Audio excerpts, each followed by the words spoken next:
Nouvelle vidéo sur la réplique de Lotus 7 que j'ai acheté une misère sur le bon coin. Le but, c'est de la refaire entièrement avec une petite préparation en bonus. La voiture a eu son faisceau électrique dernièrement, elle est prête pour son premier démarrage. C'est parti!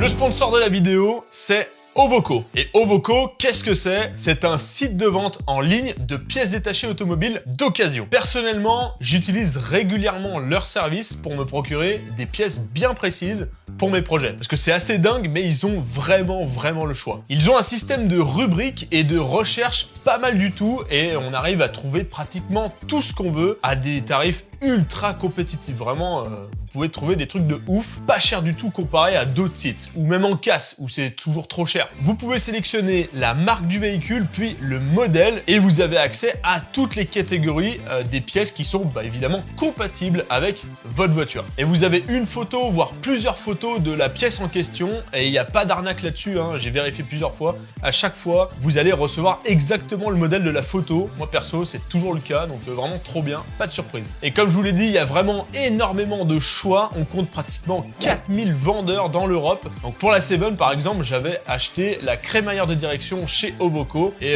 je l'avais payé que dalle, et franchement, elle fait parfaitement l'affaire. Et je pense qu'à ce prix-là, j'aurais pu trouver nulle part ailleurs que chez Ovoco. Tout est en description dans la vidéo. Merci à Ovoco. Retour sur le projet 7. Il reste encore quelques trucs à faire sur cette caisse. À la base, je pensais pouvoir garder le radiateur d'eau moteur d'origine, mais en fait, il est tout pourri. Et puis il faut que je modifie les entrées et sorties. En vrai, ça coûtait plus cher de le réparer et de le modifier que d'en acheter un neuf. En alu, comme ça, on peut modifier facilement. En fait, le problème avec les vieux radiateurs qui sont en... C'est pas trop en quoi ils sont, en bronze ou un truc comme ça. C'est un alliage un peu, un peu léger, bref, comme ça. C'est des radiateurs qui sont brasés, donc ils sont soudés à la brasure. Et si tu veux ressouder un truc par-dessus, il faut réchauffer à l'endroit où tu veux, sauf que tu te retrouves avec le radiateur qui se dessoude de partout, y compris le faisceau du radiateur, donc les ailettes qui peuvent se dessouder, donc c'est un petit peu la merde. Et pour l'anecdote, c'est un radiateur de Ford Capri, donc c'est facile à trouver sur internet. Bien sûr, j'ai eu un petit peu à le charcuter parce que il passait pas, mais rien de bien méchant, c'était les pattes de fixation qui étaient un peu trop larges, donc c'est toujours simple de couper, rajouter c'est un peu plus chiant, mais là ça va. Faut maintenant connecter notre radiateur au moteur. Pour ça, j'ai deux durites, donc une entrée et une sortie. Et pour ça, je coupe des tubes d'aluminium. Je fais un petit bourrelet sur le tube à la rouleuse. Comme ça, aucun risque de démanchonnage, même s'il n'y a pas une énorme pression là-dedans. Vaut mieux que ça s'enlève pas. Donc là, on met une petite colotte, un petit bourrelet pour que notre collier se mette derrière, comme ça il peut pas sortir et l'embout en silicone ne peut pas sortir. Et ce genre de truc, c'est indispensable sur le circuit de suralimentation sur un moteur turbo par exemple. J'ai commandé donc ces fameuses durites silicone, pardonnez la couleur bleue, un peu Jackie Tuning, mais le noir était plus en stock, donc j'ai fait avec. Et vous voyez maintenant pourquoi il faut faire une modif sur ce radiateur. L'angle de sortie, il est pas bon, il est pas aligné, donc il va falloir modifier tout ça. Pour la coupe, je m'aide de mon laser Heinel, c'est super pratique un laser, vraiment. Et comme si on avait que ça à faire, l'entrée est à modifier aussi, il faut la décaler, mais genre faut la décaler de ça, les boules, mais bon c'est comme ça. Pareil, c'est une histoire d'encombrement, la direction bute sur ce truc là, et ça sert à rien d'essayer de passer, surtout que le tube allait passer un peu trop près du sol, et donc là on décale, c'est plus fiable. Bon les gars, je suis sur la soudure TIG de mon embout là, le nouvel embout. Je suis content de mes soudures là. En fait la soudure TIG en aluminium, c'est pas mon fort. Et écoutez, je suis assez satisfait de mon truc là. Je pense qu'avant je faisais de la merde. Je suis très content, vraiment. Je suis même surpris du résultat de la soudure. Et je pensais pas être capable d'un truc un peu assez propre. Je précise, c'est celle-ci, c'est pas celle-ci. Celle-ci, je sais pas encore. Je pense que je vais mettre un bouchon, comme ça je la laisse, elle gêne pas. Donc voilà, j'ai commencé par la plus simple. La deuxième, c'est celle-ci. Elle est pour moi un petit peu plus technique. On verra, ça se trouve ça sera plus simple, ça sera plus compliqué, je ne sais pas.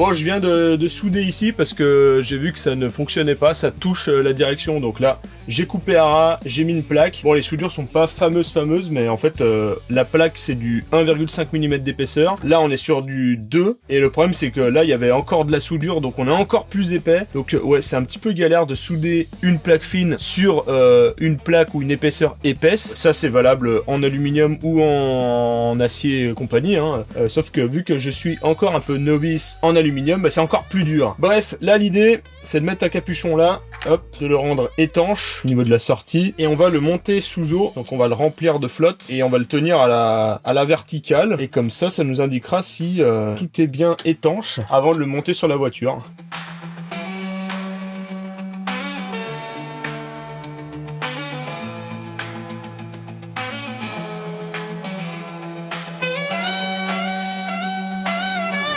Le test d'étanchéité passé, je remets le radiateur en place et je câble son ventilateur.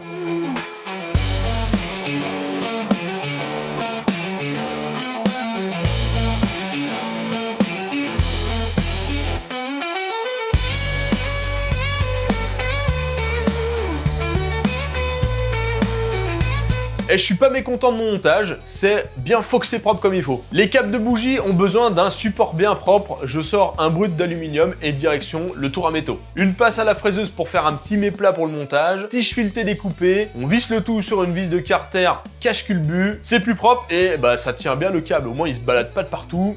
C'est très bien. Avant le démarrage, on doit mettre le carter de cache-culbuteur moteur sur la culasse. Ah oui aussi, dans cette vidéo, vous allez voir que pour l'étape démarrage, je suis accompagné de mon ami Martin. Il est beaucoup plus habitué niveau motorisation que moi et c'est aussi l'occasion de partager ce beau moment de démarrage d'une voiture après la rénovation complète du moteur. Surtout que j'ai fait aussi la rénovation du moteur avec Martin, donc bon bah voilà, la boucle est bouclée. On le refait, on le redémarre, on est contents tous les deux. Alors, pour notre défense, et vous allez le comprendre un peu plus tard dans la vidéo, on découvre le moteur automobile à carburateur. Vraiment, on n'est pas des experts là-dedans. Le Pinto, c'est un excellent moteur pour apprendre justement à faire ça. Martin, il est calé en moteur et en carto et compagnie, mais le carbu, bon, c'est un autre monde. Voilà, on découvre. Et vous comprenez tout de suite que la suite de la vidéo, bah, ça va pas être de la tarte. Ça va être un peu la merde d'ailleurs. Ouais. Une fois le remplissage fait, on fait tourner le moteur au démarreur sans les bougies, comme ça, bah, c'est moins compliqué à faire tourner. Et comme ça, bah, ça va bien faire monter l'huile dans le moteur, hein.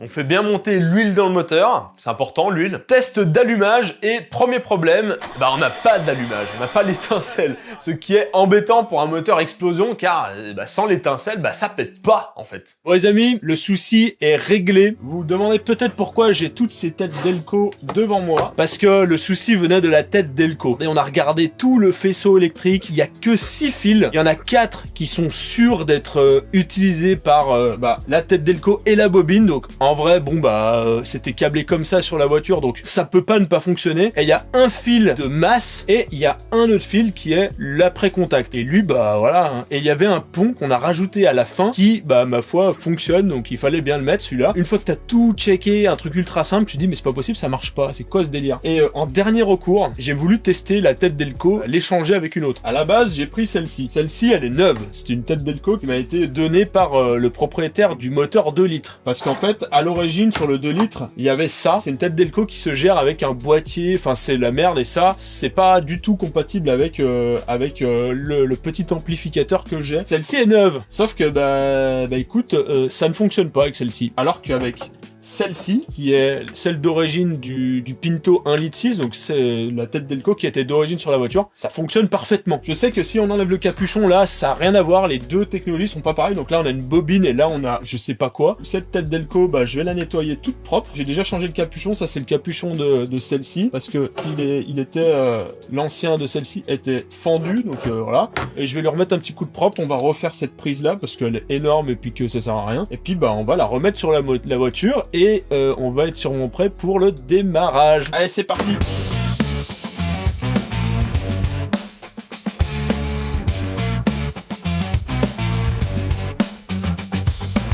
Bon, il est enfin temps de procéder au démarrage de ce moteur Pinto 2 litres, tout beau, tout neuf, avec des étincelles à l'allumage. C'est pas mal. On vient de parler de tête d'allumage et de Delco. Le principe est pas compliqué sur un moteur thermique. Chaque piston / cylindre a son explosion à un temps donné. Cette fameuse explosion, elle est provoquée par une étincelle qui fait péter le mélange air-essence. Cette étincelle, il faut la faire au bon moment, hein, pas avant, pas après. Ah, tout ce truc-là, ça s'appelle l'avance à l'allumage. Sur une voiture à injection électronique, on a un capteur qui dit à quelle position sont les pistons, donc pas de souci pour faire péter au bon moment. Sur un vieux moteur à allumage mécanique, on a une tête d'allumage. Cette tête, elle distribue les étincelles à chaque piston au bon moment. Attends, je vais te faire un petit schéma. Alors, donc c'est simple, une tête d'allumage, hop, hop, hop, ça ressemble à ça. Donc là, on a un gros câble qui vient de ce qu'on appelle la bobine. C'est ce qui va créer l'étincelle. Entre guillemets, elle se charge en électrique, elle se charge en puissance et elle vient décharger sa patate dans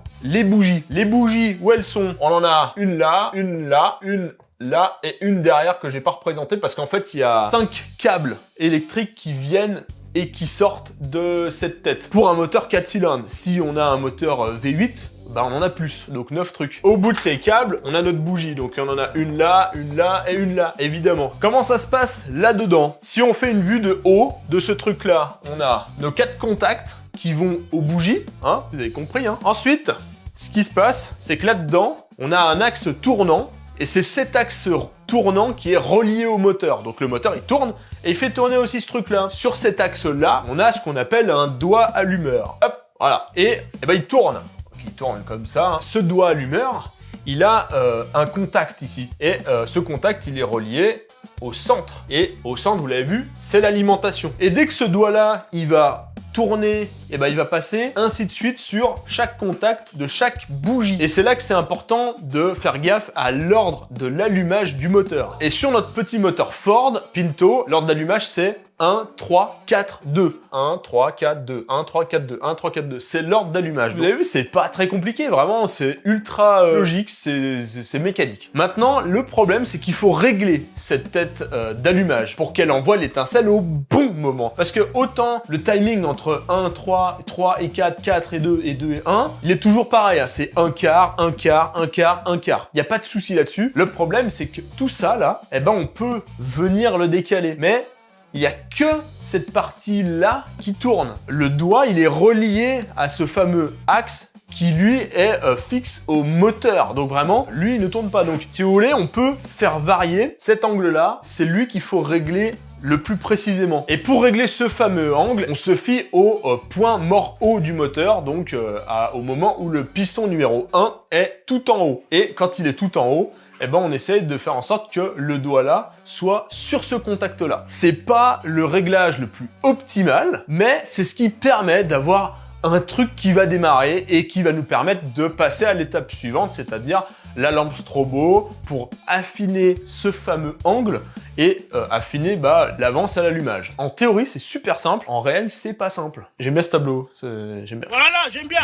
Donc là, on va faire la synchronisation des deux carbus. Quand on ouvre les deux papillons, on a un réglage ici avec une vis, avec un ressort, qui fait qu'on peut synchroniser les deux ouvertures au même moment. Et là, ce qu'on va faire, c'est mettre de l'étain sur le premier carbu et le carbu esclave. Bon, on va essayer d'avoir, de faire en sorte qu'il passe le pareil. papillon et le corps du carbu. Ouais, entre le papillon et le corps du carbu. Passe très librement, alors que lui, il est bloqué. Donc là, il faut refermer celui-là. Faut fermer ou visser. Je pense qu'on est bon. Là, tac, petit montage à la zob pour pas remplir le réservoir. Ça y est Non, ça pisse, arrête. Ça pisse là. Ça pisse où? Là, ici, là. Bon, déjà, l'essence arrive là. Un extincteur pas loin. Vas-y. Ouais, c'est juste comme ça, je vais rien toucher. C'est bon? Ouais. Elle est un peu faiblarde ta batterie. Bon? Vas-y.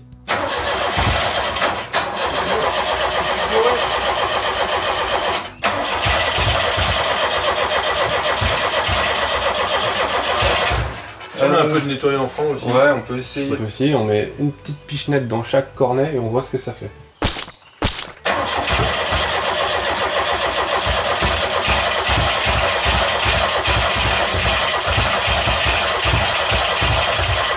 Avec le starter. Les carbus ils sont pleins d'essence. Hein.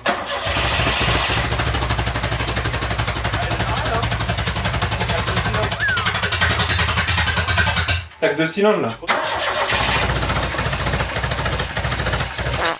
Bon, au son, on sait déjà que ça tourne pas bien rond et que tous les cylindres ne fonctionnent pas. Ils tournent sur 2 ou 3 pattes, mais pas sur ces 4 cylindres. Le test de la température permet de voir quels cylindres fonctionnent et ceux qui ne chauffent pas, c'est ceux qui ne fonctionnent pas. Et ça peut être un indicateur de, voilà, il y a peut-être un défaut au niveau de l'injection, de l'allumage à certains cylindres. Mais on n'en est pas là. Donc là, le moteur, il tourne, mais il cale vachement vite et il fait des petits retours là. On va essayer de rebouger un petit peu du côté allumage. On a changé la bobine aussi, au cas où, mais a priori c'est pour... On a mis le starter aussi.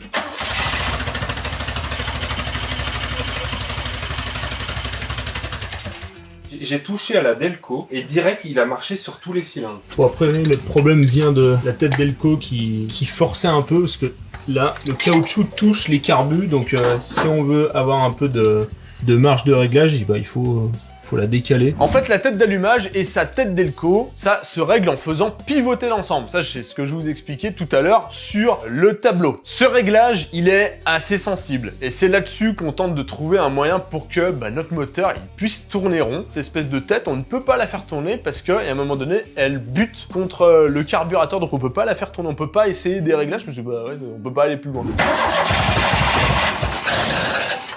What? Dieu. Et c'est avec l'ancien doigt allumeur. Non, c'est le nouveau de celle-là qui Ah, va le avec tout celle-là. neuf qui va avec le avec bon la tête. capuchon. Que je ne serais pas bourré.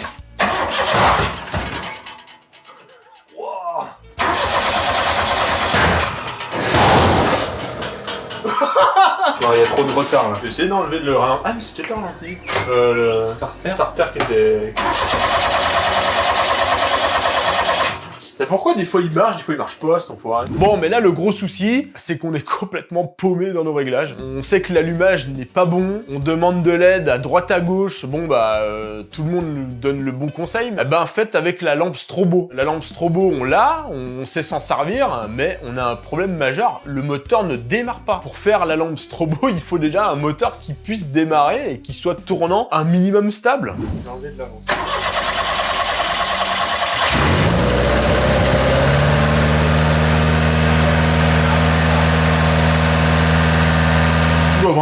Il peut prendre trop de régime parce qu'il est trop pauvre. Donc on va rajouter un peu d'essence.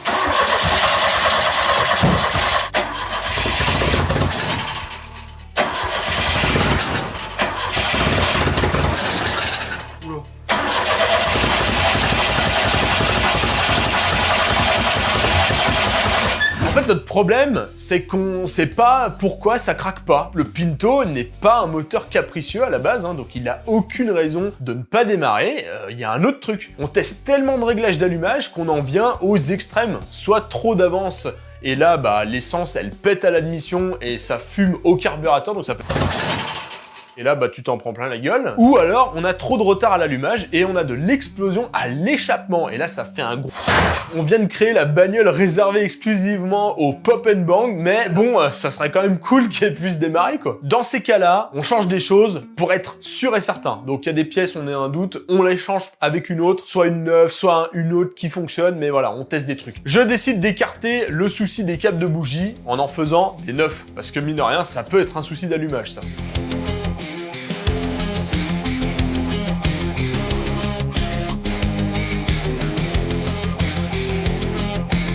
On a peut-être résolu le problème qui venait peut-être des bougies, parce que quand on essayait de faire démarrer la voiture, des fois elle pétait, mais sur le dernier quart de tour, quand j'arrêtais de mettre des coups de démarreur. Une piste. Donc là, on a résolu le problème, les câbles sont neufs, et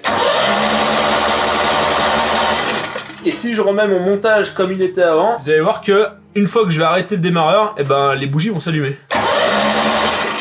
Voilà.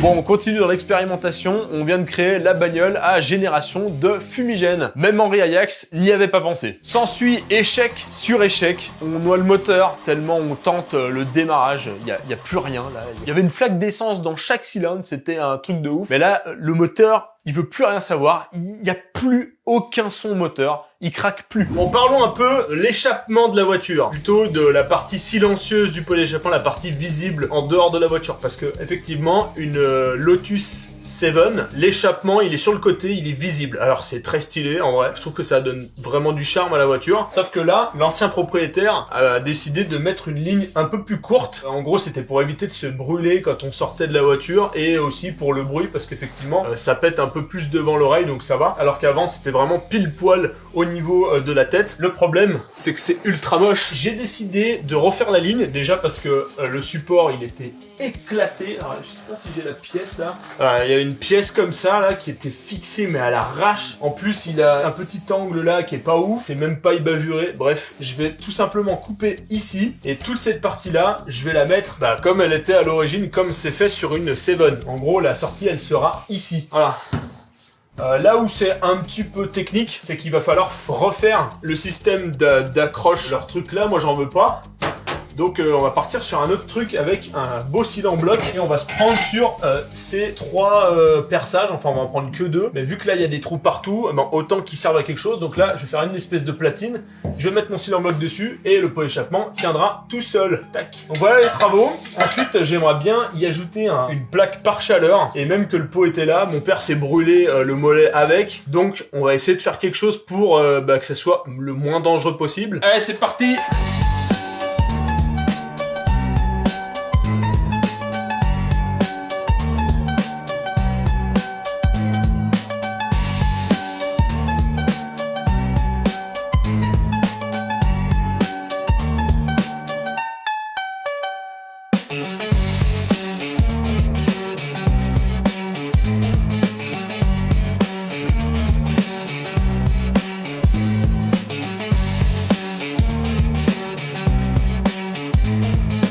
J'ai même coupé au niveau de la sortie d'échappement, ça me plaisait pas, c'était trop long. Ça va partir là-dessus, ça sera beaucoup plus joli comme ça.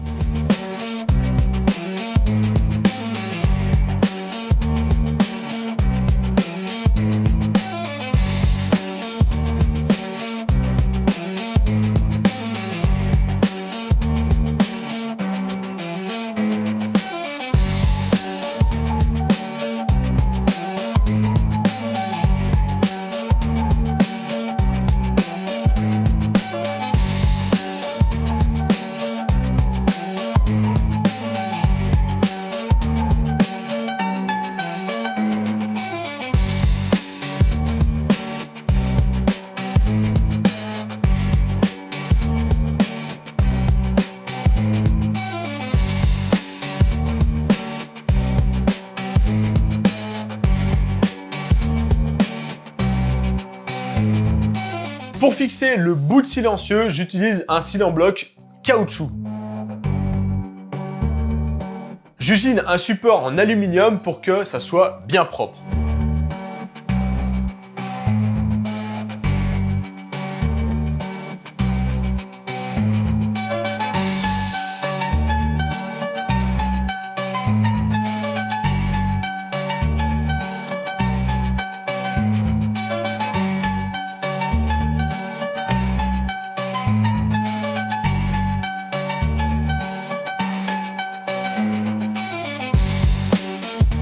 Pour bien terminer le travail, je fais en sorte de passiver mes soudures.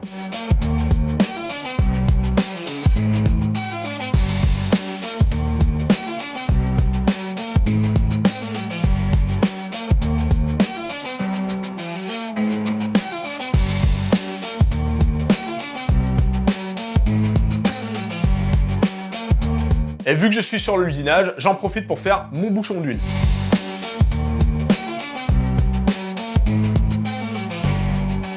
Retour sur notre moteur qui nous pète un peu les burnes là, hein. Encore dans un souci d'écarter un maximum les soucis, on check le niveau des flotteurs des carbus. Vu qu'on noyait le moteur à chaque fois, on s'est dit c'était peut-être à cause de ça, mais non, RAS. Donc on s'y remet, hein. De toute façon il y a un moment où on va devoir changer le moteur tellement c'est pas possible quand on va tout changer.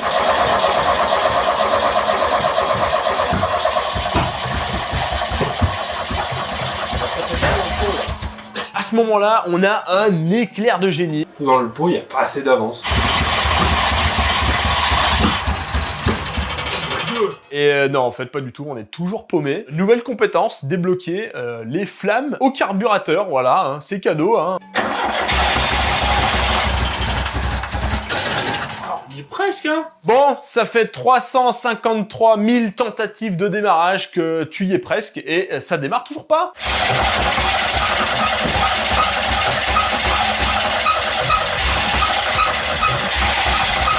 C'est quoi ce bruit? Tu rejus? Ah ouais. Ah merde! Oh putain, comment ça fait bizarre! C'est la séquence du démarrage.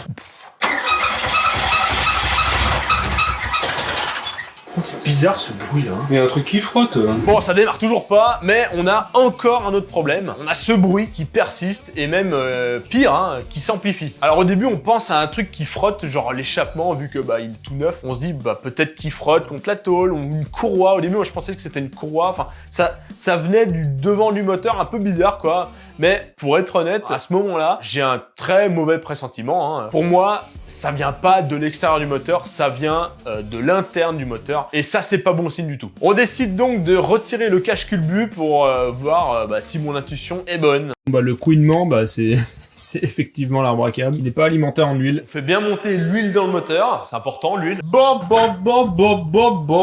C'est un peu une déception tout ça. Je vous avoue qu'avec Martin, on pensait pas que ça allait être autant la galère ce moteur. Après, faut dire, on a un peu de la chance dans le malheur, c'est que bah le moteur a finalement jamais démarré parce que bah comme vous l'avez vu, hein, pas d'huile. Donc là, on a fait beaucoup d'essais, mais en vrai, le moteur n'a pas beaucoup tourné en soi, donc il a pas forcé du tout. Mais bon, tous les internes avaient été huilés avec de l'huile de boîte, donc on a quand même une lubrification qui était présente. Là où ça faisait du bruit, effectivement, c'était les cams. C'était le seul truc qu'on n'avait pas lubrifié. En fait, c'était surtout la graisse qui était présente sur l'arbre à cam quand il est livré pour pas qu'il rouille. Donc c'est pour ça qu'au début, ça ne faisait pas de bruit. Donc ça, c'est une chose. Donc peut-être que le moteur, ça va peut-être l'aider. Enfin, c'est même sûr, avec de l'huile, évidemment. Donc là, ce que j'ai fait, j'ai commandé un joint de carter pour remettre l'axe d'entraînement de la pompe à huile. Il faut enlever le carter d'huile. Donc qui dit enlever le carter d'huile dit enlever complètement le joint. Le joint est collé à la pâte, il va être détruit, donc j'en ai recommandé un. Je l'ai reçu d'ailleurs. Par contre, il y a un autre truc que j'ai aussi acheté, que j'ai commandé, parce que je me suis dit,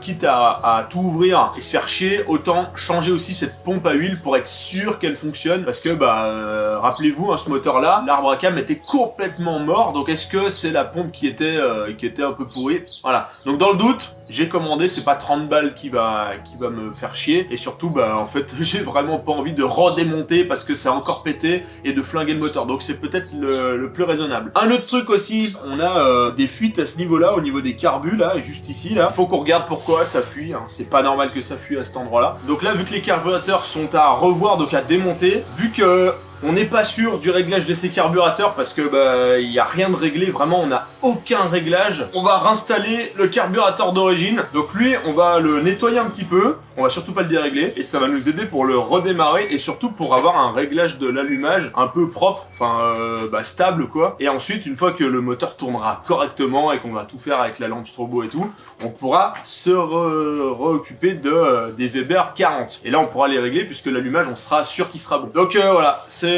ce qu'on va faire tout de suite. Réception de la toute nouvelle pompe à huile qui, je l'espère, va servir à quelque chose cette fois-ci. Vidange du moteur, faut retirer toutes les vis pour dégager le carter. Et c'était une grosse galère parce que autant faire ça, le moteur complètement sorti d'une bagnole, trop facile. Le faire quand il y a des tôles qui gênent, non, c'est plus chiant. On a aussi sorti le démarreur parce que lui aussi cassait les couilles.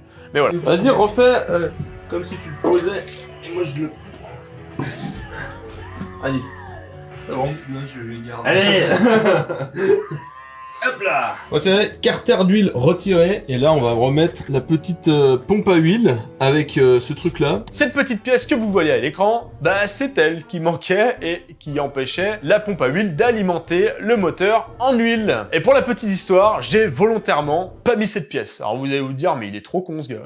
Mais en fait, il y a une autre pièce qui est similaire sur ce moteur et qui est à peu près au même endroit. Et cette pièce-là, donc c'est un petit téton, hein, c'est à peu près pareil, hein, elle sert à actionner la pompe à essence mécanique. Mais vu que à l'époque, enfin toujours, hein, je suis passé sur une pompe électrique, je me suis dit, je vais pas remettre cet axe-là parce que il y a plus besoin vu que j'ai enlevé la pompe à essence. Sauf que le téton que j'ai enlevé, bah c'était celui de la pompe à huile. Pas de chance. Et heureusement, j'ai évité le pire, j'ai pas jeté ce truc-là, parce que j'aurais pu très bien me dire, bon bah tant pis, ça dégage. Je l'ai pas perdu non plus. Incroyable. Donc ça se met comme ça. Et l'autre côté, il est engrainé par la tête de distribution. Je vais en profiter aussi. Je vais redécaler ça parce qu'en fait les cils en bloc, ils forçaient, ils vont moins douiller et ils tiendront plus longtemps. Ah tu sais, ça goûte. Regarde. Ah, bien. Yes! Ouais! Ah! Voilà, on a bien notre huile qui monte, je suis trop content. Alors, pour l'anecdote, hein, Martin, il m'avait dit, ouais, faut qu'on check quand même l'huile, parce que bah, l'huile, c'est quand même important. Moi, j'ai mis un voyant de pression d'huile, hein, et ce voyant-là, déjà, je l'avais mal branché, donc voilà, déjà, une première connerie. Et quand il était bien branché, en fait, ce petit voyant, il s'allume en rouge quand vous mettez le contact, et quand vous démarrez, il est censé s'éteindre. S'il s'éteint pas, c'est qu'il n'y a pas de montée en pression d'huile, donc bah, arrêtez tout de suite le moteur. Le problème, c'est que là, sur mon moteur, il était toujours allumé, même bien câblé, mais on s'est dit, vu que le moteur, il ne démarre pas, il n'y a pas assez de pression d'huile pour que ce capteur déclenche et que le voyant s'arrête. Bon bah à tort, hein, parce que finalement, bah, il s'arrête bien quand on essaie de le démarrer maintenant, et bah la cause, hein, c'était que il n'y avait pas du tout de pression d'huile. Bon, maintenant, on va retirer nos beaux carbus Weber double corps pour les remplacer par le simple carburateur double corps qui était sur le 1,6 litre. J'en profite pour vous montrer le délire d'une pompe de reprise sur les Weber 40. Vraiment, tu m'étonnes que ça consomme un max le truc. C'est un robinet.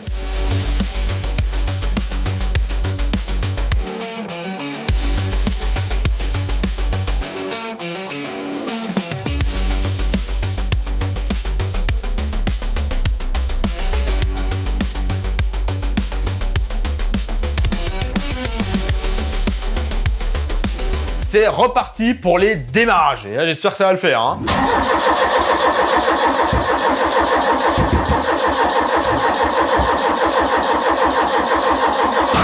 Oh la vache!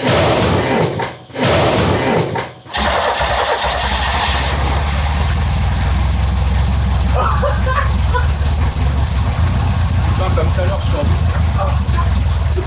putain, j'ai pris une étincelle là, ça fait fou. J'ai senti dans les bras comme ça. Là. On commence à avoir un truc qui tourne un peu, ça tient le ralenti tout juste, ça tourne pas bien rond, mais on a connu pire, hein, clairement. J'en profite pour ajouter une barre de renfort pour le pédalier, c'était un peu flexible sur les freins et l'embrayage.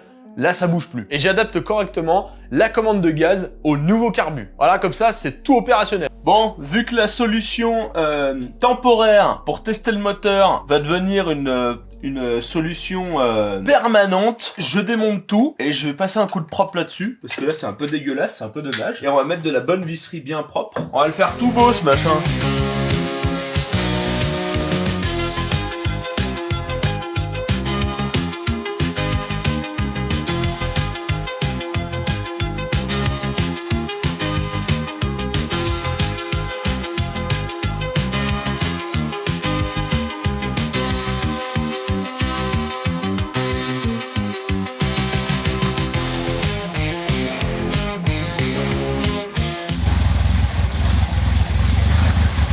Et puis bah voilà, ça démarre pas trop mal, on arrive enfin à un truc qui tourne à peu près rond, c'est cool. Le problème, c'est qu'au moindre coup de gaz,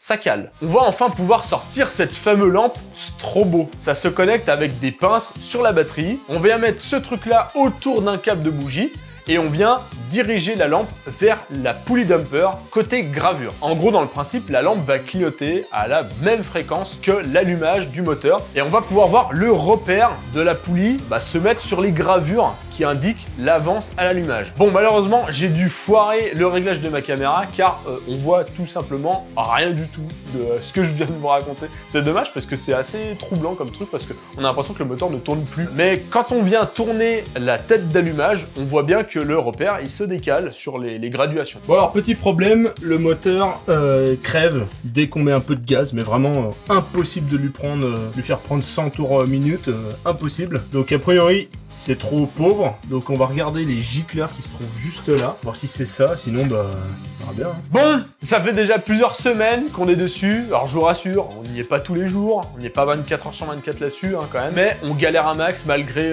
les gens qui nous ont aidés. D'ailleurs merci encore à tous ceux qui nous ont aidés là-dedans. Bon, c'est pas fini encore, hein. D'ailleurs mettez en commentaire si vous avez des suggestions pour des solutions pour que ça démarre, ou enfin voilà, quelque chose qu'on a zappé dans notre processus.